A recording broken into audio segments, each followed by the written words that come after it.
Welcome back, everyone. Today we're going deep into Dadaism. Oh, yeah. Specifically, Tristan Tzara's DADA Manifesto from 1918. It's a wild one, a real foundational text for the movement. Absolutely. And, we always say Dadaism was a reaction to World War I, the absurdity of it all. Yeah. But this manifesto, it just throws down the gauntlet. It really does, yeah. It starts off with this move that's just so quintessentially Dada. It almost undermines the name itself. Right. Tzara gives these absurd explanations for the word Dada. Oh, yeah, like what? A cowtail, a hobby horse, things like that. It's like he's saying, don't get hung up on labels. This is something bigger. Exactly. And then he goes even further with the section, Dada means nothing. Oh, yeah. He rejects any attempt to give a fixed meaning to the movement. Right. It's almost like a preemptive strike against those critics and academics. I see what you mean. The ones who try to box art into neat little categories. Yeah, it feels like a real challenge to the establishment. Like if you think you can pin us down, you're missing the point. That's it. But how does this tie into World War I? I mean, historically speaking. Well, you have to imagine the world in 1918. Reason and logic, they seem to have led to this industrialized warfare. Yeah. To unprecedented carnage, traditional values, they were collapsing. Right. And Dadaism, in a way, it mirrors this shattering of certainty. That makes sense. It's Tzara saying, if the world has abandoned meaning, why should art cling to it? So it's a deliberate embrace of chaos. Yes. And meaninglessness. Yes. As a kind of reflection of the times. Exactly. And, this rejection of meaning-making, it's really amplified in the way Tzara attacks learned journalists. Oh, yeah. Like he just sees their analysis as completely missing the point. Right, they try to categorize Dadaism, but they're totally missing it. He calls them erudite imbeciles. He does. I love that. I can practically hear him scoffing at them. Like art isn't a specimen. You can't just study it under a microscope. It's a living, breathing thing. Yeah. It's unruly. Unruly, It's a force. But then Tzara throws us this curveball. He says, beauty is dead. Right. That's a pretty bold statement, even for a Dadaist. Even for a Dadaist, yeah. I mean, it's almost sacrilegious, isn't it? Centuries of Western art. I know. All built on this pursuit of beauty. And Tzara just comes in and says, nope, it's dead. Well, you have to remember what they were reacting against. It wasn't necessarily beauty itself. It was this idea of art as just a vehicle for aesthetic pleasure. Okay. Especially in a world where beauty seemed to have lost all meaning. Yeah.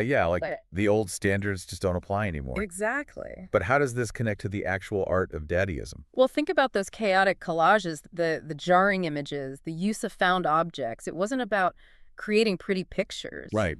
It was about provoking a reaction. Challenging perceptions. Yeah. Making you confront the absurdity of the world. So it's not just what it looks like. It's the ideas behind it. Absolutely. It's the ideas and the emotions. And Tzara even uses these vivid images. Cakes of sacred orioles, sweets of a vaulted race. Oh, wow. He's mocking the preciousness of traditional art. Right. It's like he's using this overblown, almost ridiculous language to point out how absurd it is to cling to old values in a world that's, falling apart. Mm-hmm. But what I find fascinating and maybe a little frustrating is how contradictory the manifesto is. Oh, yeah. Tzara seems to be saying yes and no to ideas at the same time. And that's no accident. Oh. This deliberate inconsistency, it's another hallmark of Dadaism. I see. They saw the world as this chaotic, paradoxical place, and their art reflected that. So they're saying, if the world doesn't make sense, why should our art? Exactly. They're embracing the contradictions, rejecting the need for just one worldview. It challenges our expectations of what a manifesto should be. Right. It's almost like life itself, unpredictable. Absolutely. Like that line where he goes, ideal, ideal, ideal, boom, boom, boom, boom, boom, boom, boom, boom, boom. What does it even mean? It's nonsensical. Yeah. But it captures that rejection of linear thought. Perfectly. It's playful, irreverent, disruptive. It's just pure Dada. Pure Dada. And this rejection of systems of thought, it goes beyond just aesthetics. Oh, for sure. He takes aim at philosophers and psychoanalysis, too. Yeah. Like he doesn't trust any system that tries to impose order on the human experience. Right. Like, stop trying to explain everything. Just live. Yeah, it's like, stop overthinking it. Experience it. And this distrust of intellectual systems, you really see it in his attack on philosophy. He really goes after them. Calls it nothing more than a debate over which side we should look at life from. Right. It's like picking your favorite dessert. Exactly. That's what's so brilliant about Tzara. He uses this humor, this absurdity, to dismantle these big systems of thought. Like, he even dismisses dialectics. He says it's haggling over the spirit of fried potatoes. I love that line. It's hilarious. So funny. But there's this sharp critique underneath. Absolutely. Like he's saying, is all this intellectual posturing getting us anywhere? Especially after a war that was fueled by, competing ideologies. Exactly. Dadaism comes out of this disillusionment. Yeah. With the grand narratives that just failed so spectacularly. Yeah. It's this rejection of those narratives and a call to embrace something more immediate, more visceral. Totally. And that leads us to his critique of logic. Oh, yeah. Which he calls an organic disease. That's a pretty radical statement. But it is, but I think it's important to understand what he's reacting to. He's not, saying all logic is bad. Right. What he's rejecting is this idea that logic can completely explain the human experience. So it's more about challenging this over-reliance on logic. Yeah. Especially when it leads to this kind of dehumanizing objectivity. That's it. He even says science disgusts me when it becomes this speculative system. Right. It's that, what does he call it? That greasy objectivity. That's what he can't stand. Like there's only one right way to see the world, one right answer. Yeah. And Tzara's pushing back against that. Yeah. With everything he's got. Absolutely. He's advocating for this more intuitive way of being in the world, and that's where his idea of active simplicity comes in. Right. It seems like a paradox, but it really gets at the heart of what Dadaism is. He uses that image of licking the penumbra and floating in the big mouth filled with honey and excrement. It's a lot. Oh, it's so Tzara. Shocking, strange, but somehow compelling too. It is. But it also speaks to this idea of embracing the full spectrum of experience. The light and the shadow, the beautiful and the grotesque. Yeah. He's not trying to sugarcoat anything. No. He's rejecting any attempt to simplify life. Life is messy, chaotic. Yeah. Full of contradictions. And that's okay. That's what makes it interesting. Exactly. And this embrace of complexity, of contradiction, it extends to Tzara's view of art, too. He declares that all pictorial or plastic work is useless. And he says that art should be a monstrosity that frightens servile minds. He's not holding back. No, he's not. It's a direct attack on traditional art. Right. He rejects this idea of art as just decoration, something to please the eye. He wants art to be disruptive, unsettling, thought-provoking. Yeah, like it should reflect life itself. Yes, and that leads us to his definition of Dada as a protest with the fists of its whole being engaged in destructive action. It's such a powerful image. It is. It really captures the energy of the movement. They weren't just critiquing. They wanted to dismantle the status quo, tear it down, and create something new.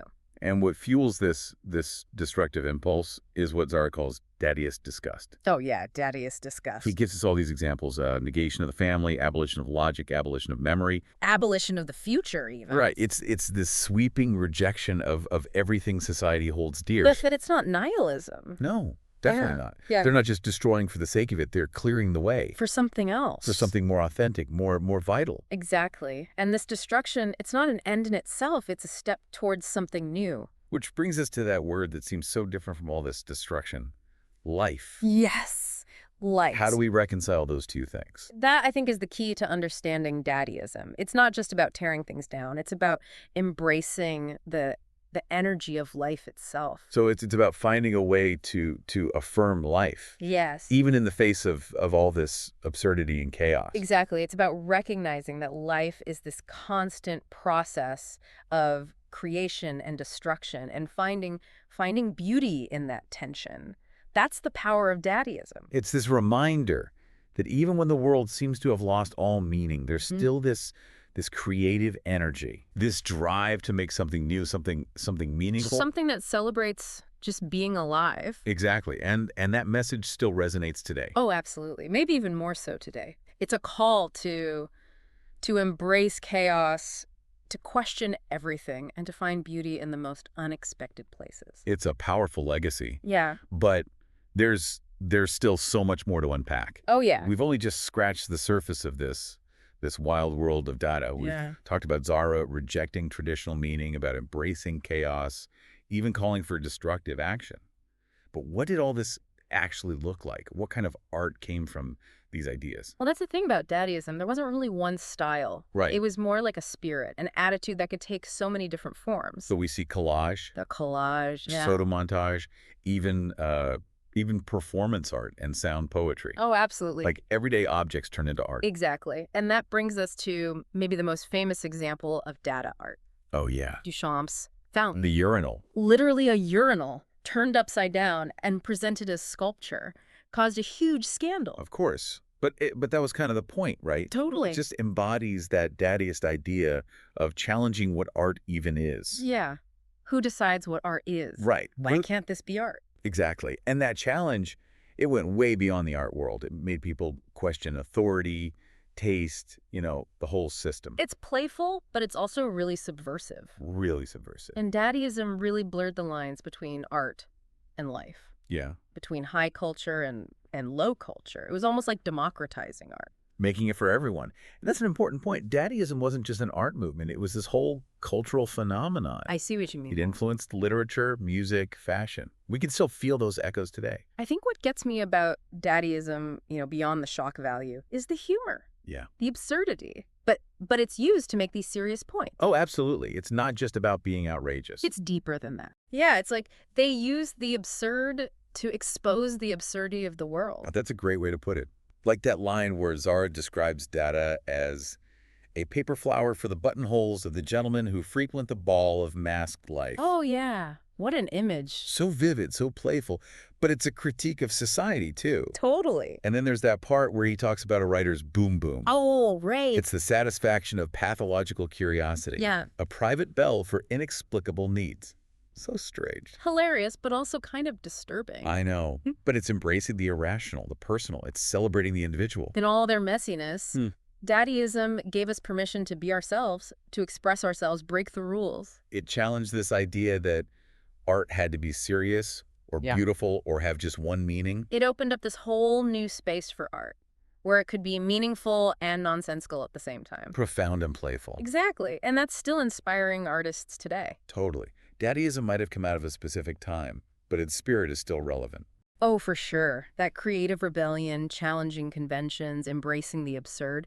We need that in a world that feels too rigid, too controlled. So, wrapping up this deep dive into the DADA Manifesto, I feel energized, maybe a little unsettled. That sounds about right. But definitely inspired. Like, I want to see the world in a new way. I think that's the best thing about encountering Dadaism. That renewed sense of curiosity, that willingness to question everything, and seeing that beauty and meaning can be found in the most unexpected places. Maybe we all need a little bit of that Dadaist spirit these days.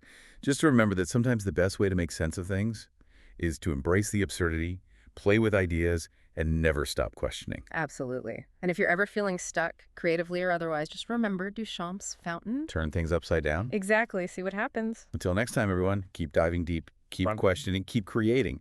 And remember, a little bit of chaos can be a beautiful thing.